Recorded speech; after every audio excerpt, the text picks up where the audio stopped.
Hey, hey, it's your girl Lynn. Restart Live, and it's all about motivation, and it's all about motivation. Ooh.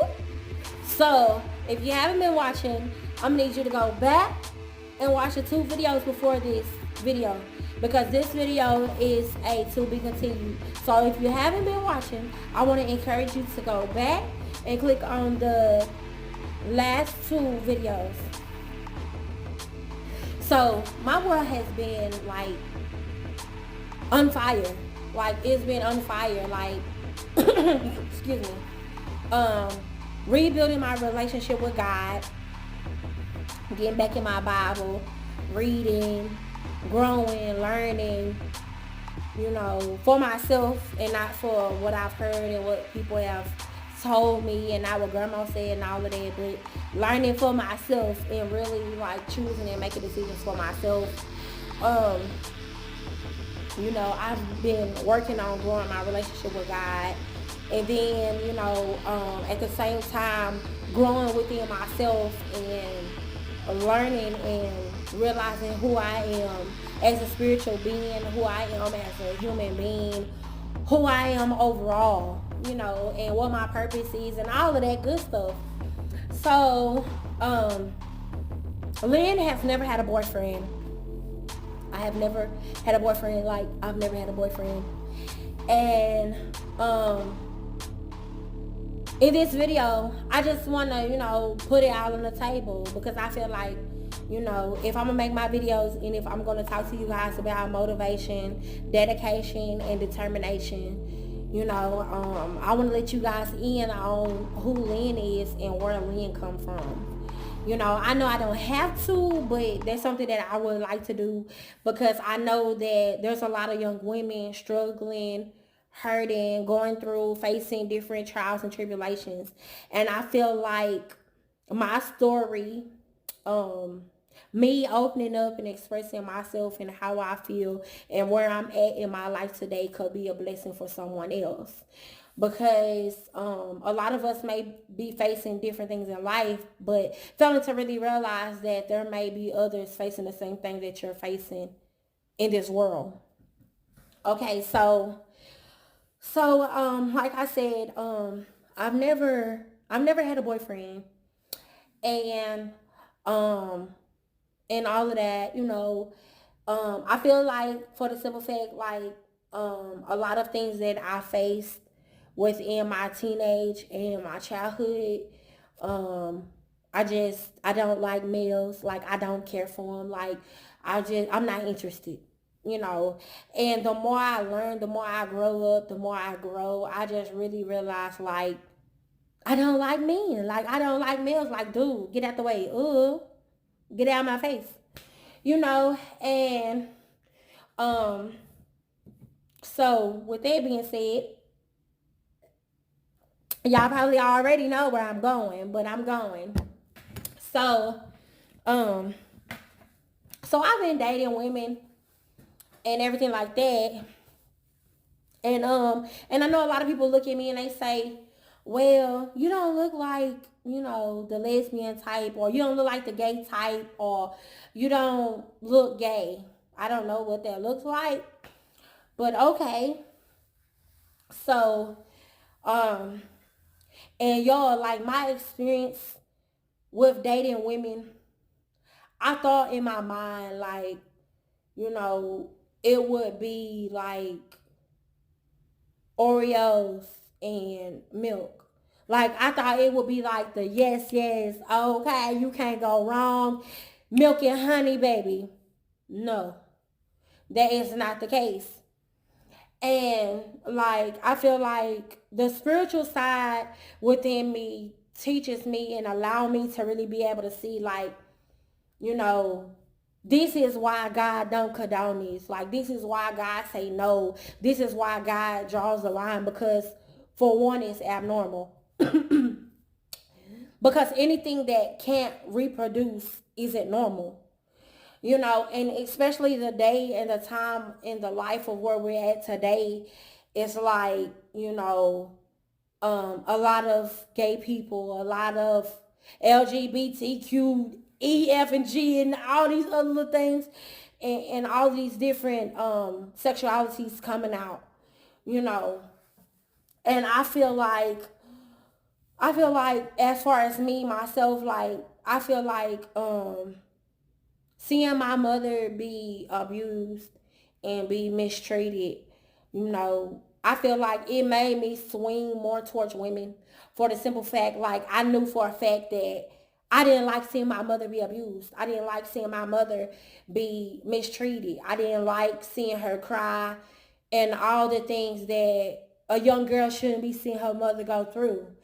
I basically was able to witness and kind of go through, and let alone, not just that, but my personal issues and my personal um situations that took place within my life. And if you watched my story, then you already know what I'm speaking about and what I'm talking about. And if you haven't watched my story, I encourage you to go back and watch my story, because there I went a little more in detail. And we don't have that type of time right now because that's not the type of direction that we're going in. So with that being said, please go back and watch my story if you haven't watched it. It gives more detail on what I'm speaking about. Other than that, let's move forward. So, um, I feel like as a young female, like, I became very protective of my mother. I wanted to be around her all the time. I feel like me being around her, I knew she wasn't being mistreated and she wasn't being abused, And I know, like, me as a young girl, I shouldn't even have to have that on my mind. But because I guess the love that I had for my mom, like, I didn't want to see her be abused or be mistreated. So, hey, I'd rather be there and me and mama, we can fight this together, because don't hit my mama. Failing to really realize different circumstances and different situations was happening and going on. And no, I don't condone domestic violence at all. Like, I feel like that's something that just shouldn't be tolerated from any woman. Okay. Yeah, so that, and then I feel like um my own, abuse, I feel like it made me just really think, like, to myself, like, forget me. Forget me. I was like, I'm good on all that. I got brothers. I got uncles. I have a father. That's all the men I need in my life. Like, I don't want none of that. And I know y'all might be like, okay, well then, since you say you don't want, do you want kids? I do. I love children. I do. But at the same time, it's just like, it's like, can't no dude just come get in my face, and how disrespectful and how rude and how low class they are today. It's just ridiculous. And like, I know me as a woman, and as sort of strong woman that I am, I'm not settling for this. You gotta come with it. And no, the stuff that's going on now, oh no. You know, so I decided and made up in my mind, I'm gonna date women. I'm gonna be with a woman, and I'm gonna love her like I wanna be loved. And y'all, I'm a hopeless romantic. So I feel like, oh, I'm gonna give her roses, and I'm gonna love on her. She gonna love on me. Happily ever after. No, somebody should call me and say, Lynn, girl, don't do it. Run. Or some of y'all should have helped me. Because I mean, like, y'all, like, the stress, the pressure, the fire, the furnace, like, it got so real. Like, your girl just had to fall on her knees and pray, and like, Lord God, I need some help, Jesus. Like, it got that real, and I feel like now, I guess I've just been in the spot where I don't want to be with nobody. Cause I feel like, being with, well, I haven't been in a relationship with a guy, so I can't really speak on it and say. All I can really speak on and just say is the things that I've seen and the situations and circumstances that I have gone through, which I guess makes me really feel like, oh, heck no, so Um, it just, I mean, I guess it just really just made me feel like, oh no, like there's just, it ain't no option. You know, he would have to fall from the sky and just be straight from the Lord. Like, you know, because the stuff that's out here today is just ridiculous. But anyways, like, I mean, I'm such a hopeless romantic. I didn't think that, you know, I didn't think that it would be this much of a headache. Like, I didn't think, you know, dating women would be like so much stress, so much pressure, since I am a woman myself and I know what I want and I know what I like. So when they say, oh, well, it'll work because, you know, you're a woman yourself and you know what you like. No, that's not true, because you have bipolar women, schizophrenic women, depressed women, struggling women, women that are unstable, women that are all out of order. You have women that don't have their priorities straight. You have women that are little girls refusing to grow up. Like, you have so much going on, you know. And I feel like, all that being said, like, I have just got to the point where I'm like, it's just Lynn. It's just Lynn. Because, like, you know, sex is like the bottom of the barrel. Like, sex is not the top of Lynn's chart. It's the bottom of the barrel, because, like, I feel like, you know, date me, talk to me, get to know me, communicate with me. Let's hang out. Let's get to know one another. All the rest of that, all that can come later. You know, and that's just how I feel. And I guess that's from, you know, growing up, from being with my grandmother, like, you know, being old fashioned and, you know, learning that sex is not everything.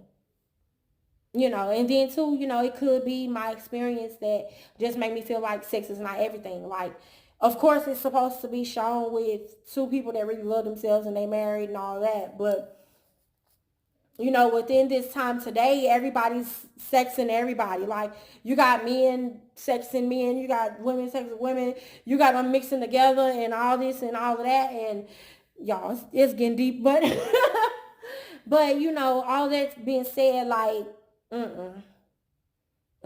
Like, no, that's not what I'm trying to do. So, like I said, you know, like, I've been working on, you know, um, building and allowing myself to really, you know, get to know God and allow God to work within my life and allow God to just have God's way and grow and get to know Lynn and know my scars, my wounds, and my different trials and the different things that, you know, need work, need improvement, and all of that, you know. So it's just been like, I'm single. You can't say it no better than that. I'm single, and a lot of days, you know, I guess it kind of depressed me, or it kind of make me feel like bummer, you know, cause, like, you know, I get to looking at my life like, oh my God, you know, it's just me. I thought I would have kids. I thought I would be married. I thought I would be, you know, having my whole little family, you know, hey, taking walks in the park, doing what families do, you know, loving one another, having that moral support and that encouragement, you know, having that companion to be able to, you know, tell my secrets to and not worry about it being thrown up in my face, and being able to, you know, have that lover and that friend and all of that good stuff, to where it's just like, back looking at Lynn, back focusing on Lynn. And now it's just Lynn, you know. So now it makes me look and like work on me and my errors that I do know that I have, and the problems that I do know need attention and needs work. You know, and I know everybody say, oh, you have your whole life ahead of you and all that. Come on now. Stop lying to people. Telling them they have their whole life ahead of them. People dying every day. So don't come tell me that I have my whole life ahead of me when folks dying every day. You don't know the time. I don't know the time. So save that. You know, I mean, I've heard that all my life. You have your whole life ahead of you. Oh, just no. No. Enough lying to people. Don't come lying to me because I don't want to hurt.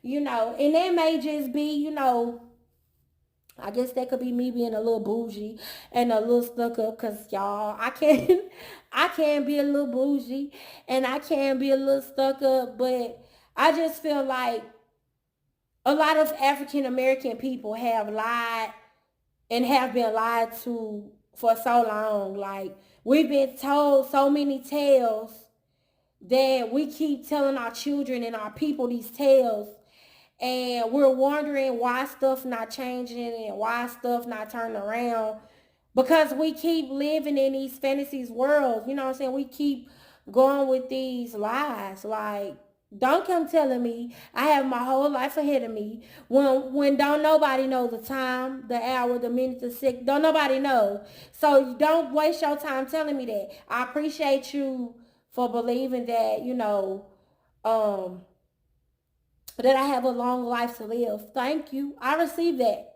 I received that. But it's just when you come and tell me, oh, baby, oh, well, you got your whole life. Focus on school, focus on this, focus on that.